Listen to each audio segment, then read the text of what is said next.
Welcome back to Informed Sources. After years of debate, the failed attempts to expand school vouchers in Tennessee, Governor Lee finally got his signature school choice legislation passed by both the House and the Senate. The bill would allow families to use tax dollars to pay to send children to private school. Democrats tried to make changes to the bill, including filing amendments that would have required students on vouchers to take the TCAP and track the income brackets of recipients, but they all failed. There were a handful of Republicans in both the House and the Senate who joined Democrats in voting against the bill overall, calling it fiscally irresponsible.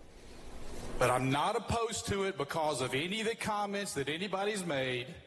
I'm not opposed to the bill because of any of the antics that we've seen over the last 2 days. I'm opposed to the bill because the people in my district have asked me to oppose the bill. And as the previous speaker said, at the end of the day, we want the best for our students. However, I just don't think we do that with this bill. In a statement, Governor Lee called the vote a milestone in advancing education, but the president of the Tennessee Education Association called the legislation a disservice to the students in Tennessee's public schools.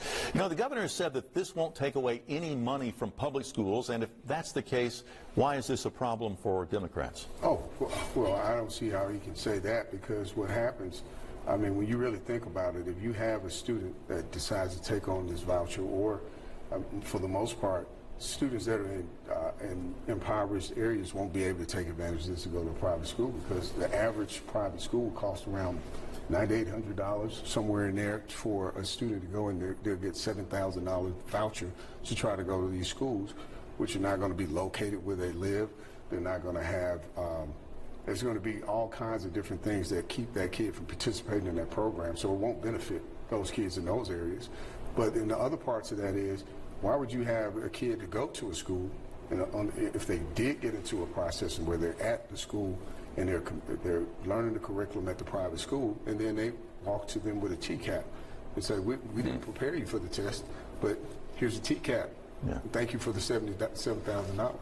And so with no kind of regard for that particular instance, I think that's why the bill shouldn't have been passed. I think they should have, if we're thinking about the children, we need to be thinking about the success of the children, putting them in situations where they can be successful. And how about put that money in the public school system rather than have them take it and put it into a system that really doesn't need their money. Now, Worth, Republicans were against this in the past, and they were really the ones who kept this from passing in the past. What changed this time?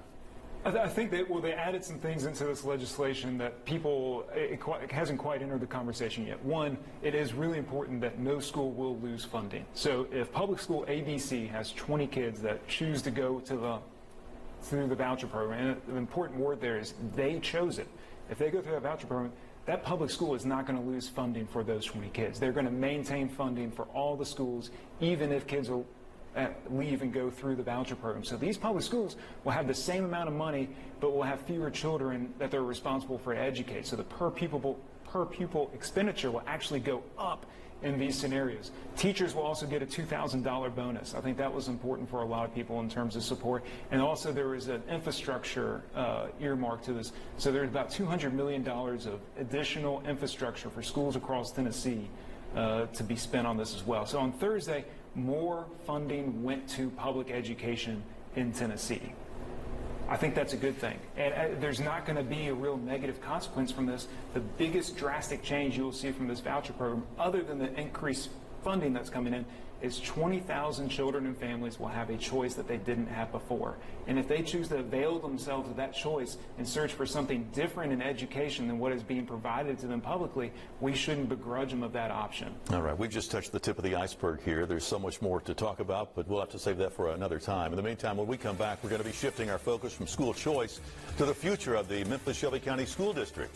Will the state step in and take over the school board after it voted to fire the superintendent?